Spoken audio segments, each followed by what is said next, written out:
कुएं का मालिक कौन। बहुत समय पहले एक छोटे से गांव सरपाला में रामदयाल नाम का एक ईमानदार किसान रहता था। रामदयाल एक मेहनती और सरल व्यक्ति था जो अपने परिवार के लिए कड़ी मेहनत करके खेती करता था। उसके पास एक छोटा सा खेत था, लेकिन पानी की कमी के कारण उसकी फसलें हमेशा खराब हो जाती थी। गांव में सिर्फ कुछ ही कुएं थे और उनमें से एक कुआं उसके पड़ोसी श्यामलाल के खेत में था।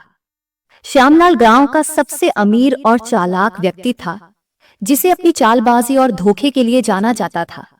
रामदयाल ने कई बार सोचा कि यदि वह श्यामलाल से उसका कुआं खरीद ले तो उसके खेत की सिंचाई का समाधान हो सकता है।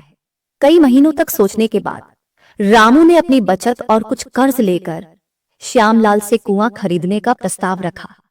श्यामलाल ने मन ही मन सोचा कि यह अच्छा मौका है रामू से पैसे कमाने का। उसने बड़ी चालाकी से कुएं को ऊंचे दाम पर बेच दिया। रामू ने खुशी खुशी सौदा कर लिया और यह सोचकर राहत महसूस की कि अब उसकी फसलें अच्छी होंगी। अगले ही दिन रामदयाल अपने खेत की सिंचाई के लिए कुएं से पानी भरने गया। जैसे ही उसने पानी खींचना शुरू किया, श्यामलाल दौड़ता हुआ आया और चिल्लाने लगा, अरे रामदयाल, अभी रुक, ये क्या कर रहा है? तूने केवल कुआं खरीदा है, पानी नहीं। पानी तो अभी भी मेरा ही है। रामू अवाक रह गया। उसने कहा, श्यामलाल भाई, मैंने तुम्हारे से कुआं खरीदा है, कुएं का पानी तो उसी के साथ होगा, है ना? श्यामलाल ने हंसते हुए कहा, कुआं तेरा है लेकिन पानी नहीं। अगर तुझे पानी चाहिए तो उसका अलग से किराया देना पड़ेगा। रामदयाल को ऐसा महसूस हुआ कि उसके साथ बहुत बड़ा धोखा हुआ है।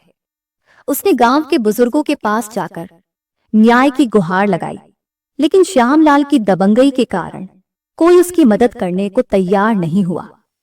रामदयाल के पास अब सिर्फ एक ही रास्ता बचा था, उनके राज्य के राजा सम्राट अकबर के दरबार में जाकर न्याय मांगना।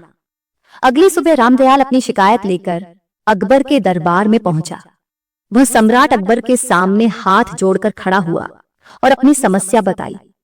उसने विस्तार से समझाया कि कैसे श्यामलाल ने कुआं बेचकर भी पानी का अधिकार अपने पास रखने का दावा किया है। अकबर ने उसकी बात ध्यान से सुनी और इस मामले को हल करने का जिम्मा अपने प्रिय मंत्री बीरबल को सौंप दिया। बीरबल ने मुस्कुराते हुए रामू से कहा, चिंता मत करो रामदयाल, मैं तुम्हारे लिए न्याय सुनिश्चित करूंगा। इसके बाद उसने श्यामलाल को दरबार में बुलाया।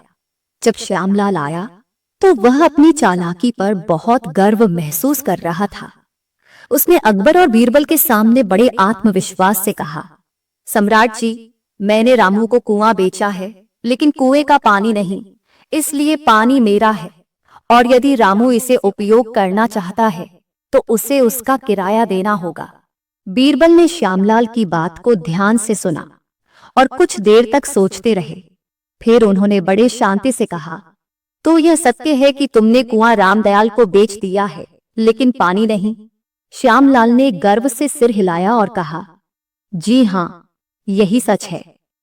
बीरबल ने गंभीर स्वर में कहा, अगर तुमने कुआं बेच दिया है तो अब तुम्हारा पानी कुएं के अंदर क्यों है?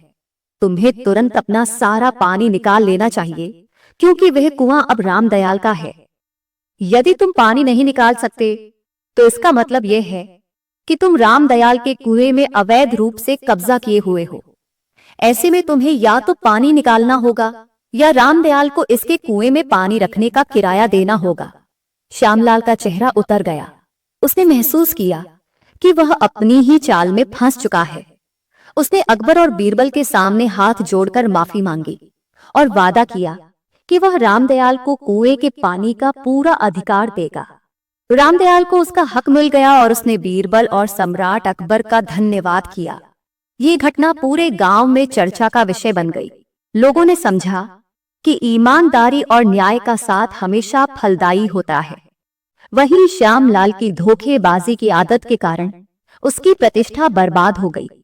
उसने भी इस घटना से सीख ली और भविष्य में ईमानदारी से काम करने का संकल्प लिया। शिक्षा: कहानी हमें यह सिखाती है कि धोखाधड़ी से कभी किसी का भला नहीं होता। जो व्यक्ति दूसरों को धोखा देता है उसे एक दिन अपनी गलती की कीमत अवश्य चुकानी पड़ती है। ईमानदारी और सत्यनिष्ठा ही जीवन का सबसे बड़ा गुण है।